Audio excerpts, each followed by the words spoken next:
Hi, welcome to Chat with Sonlight. Like Sonlight's curriculum offerings, we will explore homeschooling through the lens of a literature-based, Christ-centered education. Join us for everything you might be interested in for organizing your homeschool, connecting with others, and details on literature-based learning, and maybe a few sneak peeks. Hi, welcome to Chat with Sonlight. Today, I invited Amy Buchmeyer to come and join me and talk to us about homeschooling and HSLDA, and maybe her path on becoming a lawyer with HSLDA. Amy, welcome. Thank you. I'm so honored to be here. We used Sonlight growing up. I was homeschooled kindergarten through senior year, and I just love Sonlight curriculum. So, what brought you to being a lawyer? Yes, so according to family legend, when I was 6, I walked into the kitchen and announced to my mom that I wanted to be a lawyer. And we didn't really know any lawyers. It wasn't in our family. So my mom said, "Do you know what lawyers do?" And I said, "No, but I'm going to be one." And she went, "Okay." And so growing up, actually, the only kind of idea of lawyers I had besides courtroom drama lawyers were the Homeschool Legal Defense Association lawyers, because I knew that if we ever got in trouble, my mom had the number on the fridge, we could call it. They would, I guess, get us out of trouble. I didn't know further than that. But that was my impression of lawyers. I never thought I would actually be one of those lawyers. To me, that was way too far out. Constitutional law was the sort of thing that exciting old retired lawyers got to do. And I was going to go to law school and figure out what I got to do in the meantime until I became an old person and could practice homeschool law or constitutional law or the fun stuff. So, obviously, Amy is not like us old folks, the Perry Masons of the black and white, where they sit around and they know all the things. Amy is very vibrant and energetic and so much fun to talk to. I met with her recently in the Mache conference up in Minnesota. And if I remember, that's kind of stomping ground general area for you guys, somewhere in that tri-state wonderful area. When you work with HSLDA, let me go back. She talks about her mom with the number on the refrigerator. I was just telling her when we lived up in Kentucky, I had to call HSLDA. So as a homeschool mom, yes, they come to action. It was kind of like make a phone call, tattle on the school board. Oh, and then the school board rescinded what they were doing, and it was great. And I didn't have to do anything else. So yes, call HSLDA, join HSLDA because it's a wonderful organization. Amy, one other thing we were saying is when we talk to new homeschool moms, I personally always say, look up your state laws in HSLDA. What does HSLDA provide for mamas or families, I should say? HSLDA stands for the Homeschool Legal Defense Association, and we're a membership association with a heartbeat just to make homeschooling possible for homeschool families. And so we do that through caring support just about every stage of the homeschool family journey, whether that's your initial filing and legal questions, your annual filing as you go. What do I need to do now that I'm hitting high school? Are there other requirements? Are there requirements legally if I'm homeschooling a special needs child? Or, whatever kind of legal question you have related to homeschooling, that's our sweet spot. We can help work you through that. But we provide legal defense if your homeschool is ever challenged, especially if it's a school official coming in. If there's questions about the legality of your homeschool program. We also have personalized education consulting. We have homeschooling moms who can help navigate if you have a child with dyslexia or dysgraphia, or again, you're just trying to tackle homeschooling through high school or whatever that might be. And then we just have practical resources and even hardship grants for those who are homeschooling when financial difficulty. So lots of different facets to what we do, but primarily we're known as being the legal association that you can look to and figure out what your state homeschool laws are. Our website has just an abundance of resources that are free. You can check it out. It's hslda.org. And it's just a great place to go and get started on what do I even need to file. So that's the nuts and bolts. That's the big block of HSLDA, correct? Yes, the big picture. That's the overall big picture. If you're not using them, you should at least look into them. You have questions about state laws, go to HSLDA. They are our expert. Unless you are a constitutional law expert who specializes in homeschool on your own. And then I suggest you go talk to HSLDA and get a job. So do you guys cover all 50 United States? All 50 states and territories, and we have an international team that can help you figure out if you can homeschool internationally. So yes, I have about 10-ish states that I personally cover, and we have a great team just overall that covers all states. We're monitoring their legislation. We're watching like school boards, districts, trends, that type of thing. But primarily, we're advocating for homeschool freedom in each state. If you had an issue, you just call the 1-800 number or whatever number is on the website, correct? So you'll be directed to our reception. It's always a live person answering unless it's after hours, and they'll get you to your right legal team, and they can figure out, is this something that's an easy solution that's like paperwork, we just write a letter, correct it? Is this something our litigation team's looking at? Is this something we're here for, looking at all those different facets of what can come up for a homeschool parent. Now I'm going to switch on you. So you, at 6, said you wanted to be a lawyer. You grew up knowing about HSLDA. At what point, tell us about your journey. So you graduated from a Sonlight graduate. Let me ask, did you have any problems getting into college? I did not. I applied to 6 schools, no problems, lots of scholarships. I ended up going to Bryan College in Dayton, Tennessee, which was a Okay. private Christian conservative school. And I did it because part of me thought, well, maybe it's going to be a hard transition. I'm the first in my family to graduate as a homeschooler. Maybe this will be tough. And it was not at all. And from everything I've ever spoken to most homeschoolers about, they've never had any issue, whether they went to a private college or a public college. They might have issues getting into the college, and that is part of what HSLDA does, is we help homeschool alumni get jobs or into schools or those type of things when there's questions about their diploma. But the actual process for me was super smooth and easy. I was going to say, my personal experience is that all the graduates I have dealt with, both in my personal family and in our cover school that have graduated, have had no issues whatsoever with a college taking their transcripts and getting in. In fact, I would say the majority of colleges actually want homeschoolers and actively seek them out because they discovered homeschoolers are self-motivated. They're used to working on a time schedule. As my cousin put it, we learned really early that if you don't get math done by the end of summer, you do it all summer, but you have a deadline and you're Right. functioning in that autonomous sense of, I know when my deadline is and I know I'm responsible for meeting that That's deadline. right. And you're right. So my father used to be a college professor, and at one point, he used to always say to me, "So when are you putting the kids in real school?" But somewhere about 7th grade for my oldest one, it switched to, "I think you're doing the best that could be done for your kid. This is exactly what you should do." And then I found out a couple years later, he, as an engineering professor, realized the homeschool graduates were the ones they never had to follow up with. The homeschool graduates got their stuff in on time.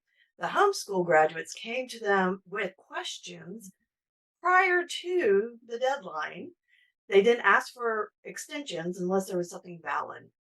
And then when they went on the scholarship advisory board, he's like, they would pull all the homeschool graduates and immediately put them into the let's look at pile. And then they went through the other ones because they knew those homeschool graduates would earn their degree, whereas the other Mhm. ones they were unknown. They were unknown. So yeah, you're right. Colleges have turned their tides and said those homeschool graduates are great. Mhm. So when you went to Bryan College, then you went where? What did you? I mean, I worked for Americans for Prosperity for a few years, paid off, undergrad loans. Still knew I wanted to go to law school, and eventually went to the University of Wisconsin Law School. So Wisconsin's home for me. I was homeschooled there. My college in Tennessee was my attempt to leave, and I joke I keep failing. I went to Tennessee, came back. I went to Idaho for a season, came back. Colorado, came back. I've studied abroad, come back. But now I'm currently in Virginia, so maybe I'm here let's to just stay. say you're But not going to University come of back. Wisconsin Law School was my attempt at going, okay, I handled private Christian college. Can I handle the large public university? And again, no problems whatsoever. Did you find any part of adjusting to the larger classrooms and stuff difficult, other than there's just a lot of people in that room, and that's not fun? It wasn't fun. I think the biggest change for me with university was that I was spoiled at my private college, that I was used to just dropping by my professor's office kind of whenever I felt like it, especially during office hours. But Right. it was just, I was on first name basis with them. And when there's 100 people in your class, you can't really drop by your professor's office as often, or you stop by during office hours and it's sort of a, why are you here? No, I teach 5 classes, and that makes 500 students. You are a number. Yeah. it adds up fast. So that was just a tiny experience that I had that I think was also just the university's particular system. We didn't have a lot of TAs. I ended up actually TAing as a teacher's assistant my final year of law school. And that's when I went, okay, this is who you go to in the big university setting if you have. That was so my girls went to a large state college, and my first advice to them, I said, your first week of school, I don't care how big your class is, you go up front, introduce yourself, to your professor. You shake their hand, look them in the eye, tell them who you are and what your major is, so that when you go back to ask a question or ask for something later, they have a face already recognizing you. That is great advice. I'm one of those people that sits in the front row, so that was the other thing. It turned out because I needed glasses. I didn't realize that my first year though, so front row helps. Front row always helps. They know you and you can see the board. Yes. Yes, it's a win-win. And often professors, because I was once an adjunct professor, I would not call the people in the front row because I knew they were paying attention. I always called on the people in the back row because I knew they had no clue what was going on. So It's true. Did your daughters enjoy the big public college? Like, how was their experience? they did. They absolutely loved it. And what's funny is that they both have gotten married now. They both have married homeschool graduates as well. But they found a great church to be involved with. And then inside that group, they found other homeschoolers that they just navigated. It's amazing how homeschoolers navigate to each other. It's like we instinctively know, oh, they're a homeschooler. But yeah, they enjoyed it. They liked all the opportunities, and when they wanted something, so like I live in the South, so football's big here. Mhm. You know, for you, it's probably basketball more than it's football, but they loved going to the games where there's 100,000 people there, and then they also loved where they could just hide just as much as they wanted to. So I mean, you have both worlds mixed in the big campus. You just have to find a group. You have to find Mhm. yourself a good group to be involved with. And so they have great friends. Their friends still come by the house and visit. So And I think with being homeschooled, because you didn't have that peer pressure and that, oh, who's my group in high school and middle school and all the toxic socialization that comes with it, it's a lot easier when you hit college to say, this is who I am, this is what I like, and I'm going to find a group based on that and not try and be fitting whatever this particular group needs me to be in this moment. right. At least that was my experience. A Christian at the big university, a conservative, and it really kind of bounced off me a lot of. I mean, granted, I was in law school, I was a bit older than an undergrad going to a public college, but I knew who I was, what I believed, and why. And that made it a lot easier when I was navigating those social situations. Right. I just like you're a little more confident, but you start out feeling older because I Mhm. think you homeschooled and you homeschoolers, and I tell them all the time, I said, there's no peer, like you said.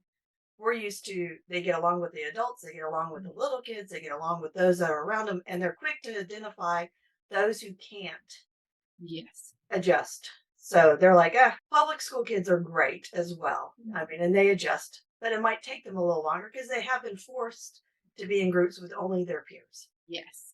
Um, And we've definitely seen that. I mean, people talk about socialization and homeschooling as the big enemy, but socialization is a two-way street. There's the socialization that happens peer to peer, and the socialization that, like you said, happens with people older and younger. And consistently, homeschoolers do so much better with the socialization older and younger. And that's who you interact with in the real world. If I can use that phrase. Like, those are your right, bosses, your peers, your coworkers, and even your classmates to many ways once you get to college. And not that peer-to-peer socialization isn't important, but I think that's something that comes naturally once you know how to interact with people of different types. And there might be an awkward stage in middle school or high school. I know I went through it, but I think that's everybody, regardless of where you go to school. so Few of when us we, go to high school unscathed. as I say, nobody goes unscathed. Let me tell you, my kids, when we moved, while two of my kids were in high school, one was in middle school. So we were new in the area. And when we moved, we were the only homeschoolers at our church. So all of a sudden, we're in a church that is primarily all high school. Like the teachers are there, everybody involved with the school administration, whatever, is part of our church, and we homeschool. So Mhm. my kids would sit with a book in front of them and then say, nobody talks to me. And I'm like, you can't take a book anymore. You cannot take a book to church. You cannot go take, you have to interact with them. And Mhm. so that helped some, but they like to put up their wall, just like Yep. everybody else, their defense. Um, I heard I don't know if it was a comedian or just a gentleman that I've talked to at a different conference or something. It's just, I remember it was a man that said it, so it's not my quote. He said, when I was in school, I got in trouble. My dad always got on to me for socializing too. I'm not sending you to school to be social. You're supposed to be there for academics. He goes, he's the same man who now, when I say I want to homeschool, it's like, what about socialization? So you're right. It's two ways. It's, yeah. Our older generation, which is older than me, thinks that that's how you learn, whereas we're now learning that this is the norm. Um, Yeah. so are you finding, here's a question for you. I have noticed the last 4 conventions I've gone to, we have a lot of second generation homeschoolers homeschooling. Is that changing how things look for you guys? I've definitely seen second generation homeschoolers. I would say that so the pandemic is kind of the big elephant in the room with any homeschooling conversation because you have Right. the people who plan to homeschool anyway, often are second generation homeschoolers. Like you said, homeschoolers tend to find each other. My brother and his wife are both homeschool graduates and they have 3 kids now. And their youngest, I just got a video of him practicing the alphabet. His mom's going to homeschool him and they're excited for that. So there's definitely that factor happening. And I think they're the ones who tend to most naturally realize, hey, I need to go to a homeschool conference. I need to be involved in my state group because they saw that modeled for them by their parents. And I think that is critical and crucial. And an element that many homeschoolers who are just coming to homeschooling often miss is they don't realize in this world of social media how important that in person, maybe I shouldn't say they don't realize, but I just want to encourage them They haven't to experienced the in person. is go to that homeschool conference and go meet the other homeschoolers and join your state group, go to the Capital Day, find ways to connect outside of just online, because otherwise you're going to feel isolated and see everyone's perfect homeschool worlds that just don't exist as when you're another person. So that's kind of the side pitch for go to homeschool conferences and such, join your state groups and your local co-ops and whatnot. But the other side of homeschooling that has really taken off that we've seen is minority homeschooling. During the pandemic, the numbers just skyrocketed and have stayed really high. So we're seeing a lot of first generation Hispanic homeschoolers, Black homeschoolers, Asian homeschoolers. Their numbers spiked and fell a bit more than the other 2 types. But especially with Hispanic homeschoolers, the stories I'm hearing sound a lot like what you went through with your father-in-law, what I went through, or as the homeschool child, my parents really went through with their family. That Right. sense of what are you doing? You're going to ruin your kid's life. Can they even get into college? What's going on? And it's that initial hurdle that a lot of the more traditional homeschool families went through a generation ago. Right. So, I mean, what we are finding is that they walk in our booth. So, Sunlight's there, and we're a lot of our curriculum looks like the same curriculum that Amy used as she was in school, with changes and updates, all for the good. But they walk in going, "Oh, we have all these books. This is great. I know Yeah. all this." And so it is fun to talk to them. And it's still hard. I mean, they feel like they know what it is too. I mean, and this is slightly, they have not been in the parent role as the homeschooler. They've been in the kid role. I was thankful for one family last weekend. She's like, I grew up homeschooled. We use Sunlight. I've seen all these books, but I have no idea what it's like to be the mom. Tell Yes. me how to do this. And so that's what we were there for, so we could put our hands on it and show her what it was like. You're right. In person is great. And I And would one go ahead. I say one thing I love about Sunlight is how you break down the classes and scheduling. Because one thing a lot of states require some kind of paperwork where you're, even if you're not turning it in, you're just tracking how many hours you're teaching or subjects or whatever. And Sunlight makes it so easy. I know that's what my mom did in Wisconsin because there was an hours requirement and she just had us record 30 minutes of Bible, did, an Right. hour of math, did whatever it might be. And it was all right there, part of built into our curriculum, and there's no extra scheduling work on her, which she loved. Yeah, Kentucky has hours Mhm. versus I now live in Alabama, so it's just whatever our cover school requires in attendance. And Mhm. I'm like, if as long as we cover the whole 36 weeks, we have our attendance mark, we're good. um, so our cover school actually is a little less than the full 180 days, but it's still that's what they require, so that's what we have to step up and do. Um, were you guys involved in co-ops growing up? A little bit more my younger siblings. So we moved in within Wisconsin when I was younger. So when I was, that 6 to 9, heavily Right. involved. You're in a city, lots of opportunities. And then once we got a little older, we moved more to the suburbs. And so our experience was more. My brother did sports. He did football and baseball and all the activities he can get involved with. And then the younger two got involved more with co-ops as people continue to homeschool and expand and grow and Right. more opportunities there. But So we how did, many debate and Generation Joshua for civics and government and local sports teams. And there's so many extracurricular activities for homeschool kids. It's yeah. amazing. I said actually at this point in the life, it seems like staying home to homeschool is harder than just Yes. than it ever was before. So, I mean, we've had robotics clubs and dramas, and you could be on the road every day going somewhere to do something. And you need to learn to trim it down to what is important for your family. Otherwise, you will burn out with all the things that are available. Very quickly. Um, and we were always involved in a co-op, but I Mhm. started that as my first homeschooling. I was like, I have to find a co-op, and my idea was to find the co-op so I could be with the moms, Yeah. so I could learn from moms who had been homeschooling for years versus I wasn't worried what they were teaching my kindergartner because I was teaching at home. I didn't care if they finger painted all day. I was learning more sitting in the nursery with the baby with all the moms who had homeschooled for 10, 12 years. So I'm always encouraging moms, find a group of moms. If nothing else, find a group of moms that you can get together with to encourage yourself. Yes. So It's so Sunlight, important. go ahead. It's so important because it's really hard to homeschool. There's no getting around it. There are going to be days where you're crying in the shower because your kid refuses to learn to read. Yeah. And some moms can come around you and say, it's okay. They go through that stage. You will get through it too.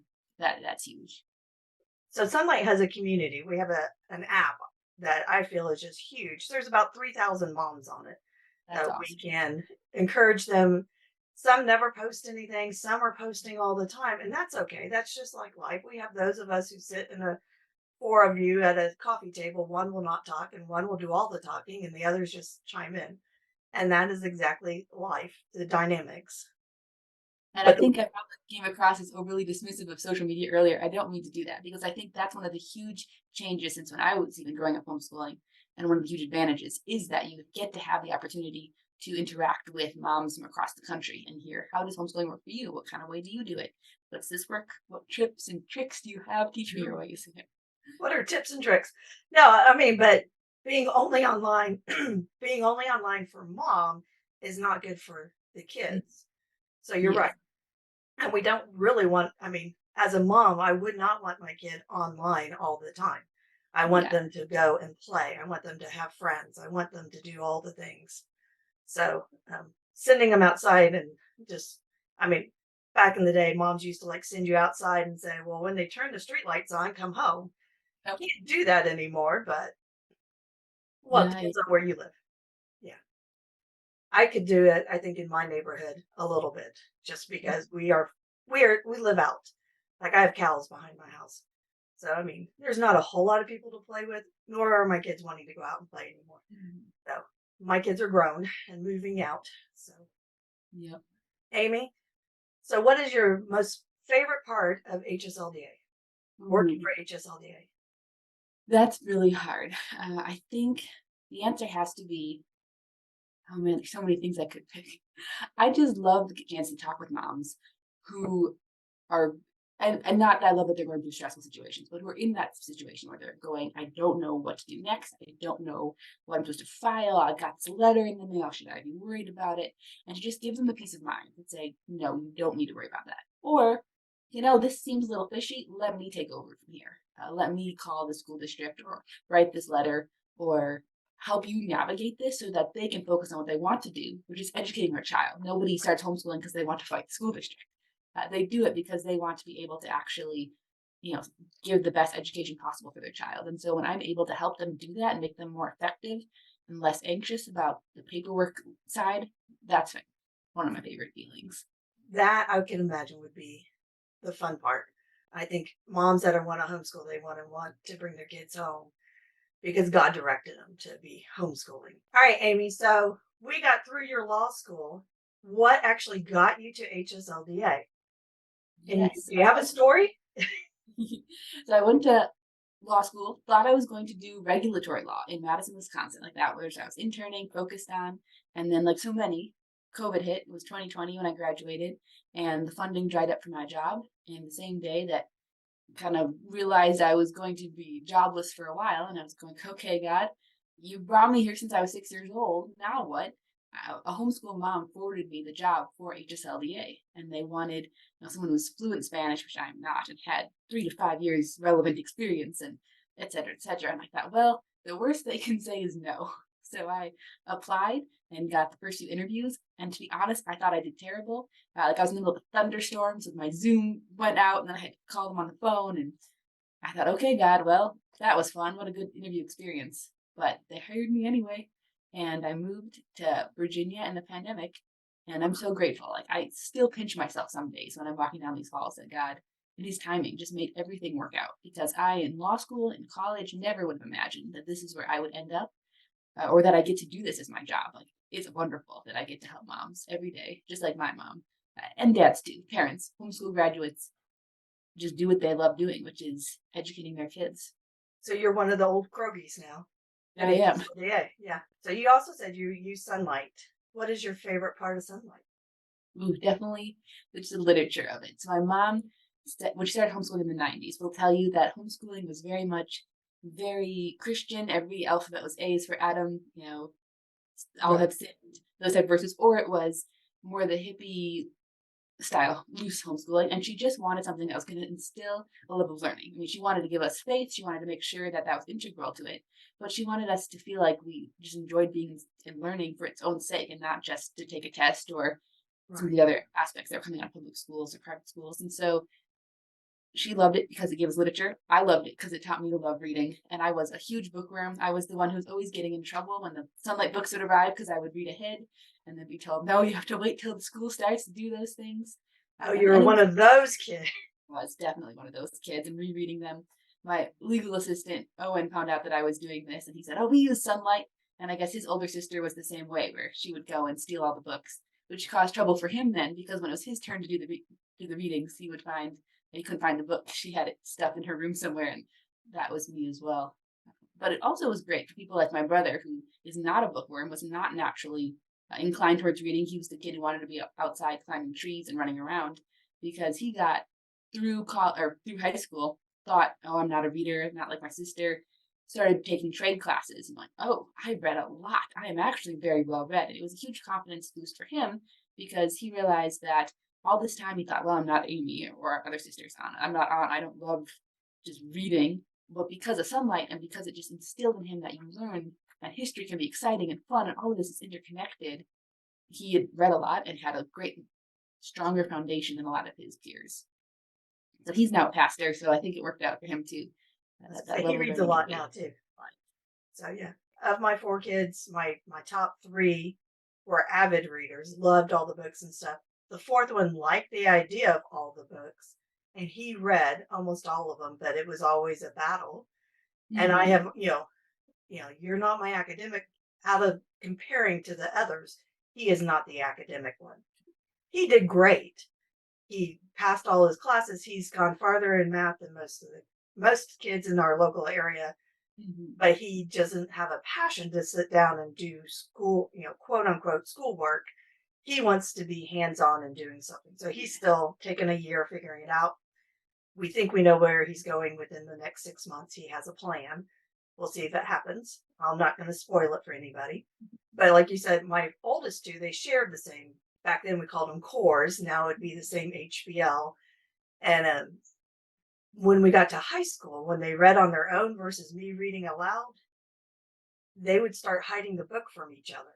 The one could read it faster than the other one. So I ended up having to buy a second set of all the readers just so that I didn't have to have a fight every week on where was the book, or they would hide it and where they hid it. So like your brother is like, well, she had it and it's gone now, and we ended up finding them all. So some of them I have doubles, some I have triples of, and yeah, I still have all those books, and I get to share them with people periodically. But they're like, oh, that's a lot of books to be handing out. I'm like, oh, I have doubles. It's okay. Yeah. And they're definitely my favorites now. I mean, when I'm at a thrift store and I see a Sunlight book, yeah, I'm like, Yeah. oh, I'm gonna buy that. So I actually have like 4 copies of The Witch of Blackbird Pond, and my housemates will sometimes be a little confused. Like, do you need that? I'm like, yes, every copy, because I will read through it. I already have one tattered copy, and the others are just for I me. was gonna say, I love that book. I love that book. And I know some people look at like, oh yeah, books about witches, and we're like, it's No. a title of a Yeah. book. It is not about witches. We do the same thing. We find the Sunlight books, and we'll pick them out just because you want to rescue them. I mean, if someone gave them away at a thrift store, oh no, we got to keep those. Yes, exactly. And my kids, when they come home, oftentimes I will catch them going through the shelves, pulling their books that they liked, and they'll read that, because they're visiting, or the grandkids are here, or whatever, and they will go through the books and look and read while they're just sitting around. So And you it's like know, you were saying how homeschoolers can find each other. There's something to be said for books like, yeah, I love that book. Or because I won't say every book we love, to be able to rail on a book, everyone had a common experience with that one book. And I won't name names, but there'll be no, some that will come up and will be like, oh, did you read that one? My mom forced me to read that. And it's an immediate bond of we read these certain books. And non-homeschoolers or even non-Sonlight kids will look at you like, what are you talking about? Like, you don't know the trauma. Which it wasn't really, but that was, just a binding and an experience. That was so well, much. and part of that though, we read these different books. I mean, and not every book is going to be a heart wrenching, bring you to tears. Oh, I Yeah. love it book. And guess what? Life. Not every moment is a gut wrenching, bring you to tears moment. Sometimes you have to power through and you realize on the back end, oh, I learned a lot by powering through and getting through that point. I don't want to have to repeat it. But you learn a lot by seeing the different perspectives or reading the different kinds. But there is somebody out there that loves those books. Yes. It may not be us, but One case where one or two of us will be like that book, and the other person will be like, it's one of my favorites. But and you're why? like, And you why? have a conversation about it. Tell me the reasons why I should love it. Maybe I should go back and reread it again. It's So like a giant book club for all of us who are in the Sunlight Club. that's right. We should have a all badges that we get to wear, like our secret badge book club, Sunlight Book Club. Yeah.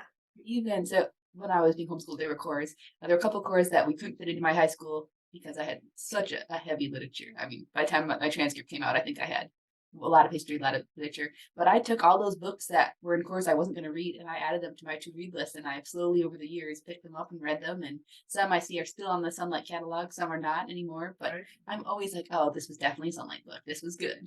This And is I, why.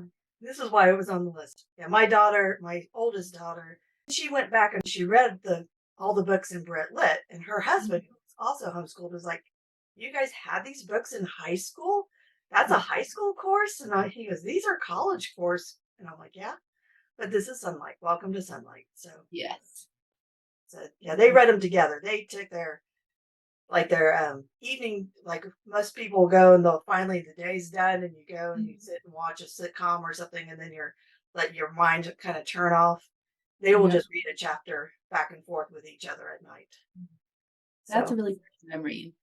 And whether it's as an adult or even as kids, that was one of my dad involved in homeschooling is he did a lot of the read alouds. And I think back on those times with a lot of fondness. So that's when I learned to love reading because it wasn't just modeled, it was all my siblings gathered around as dad read out loud to us.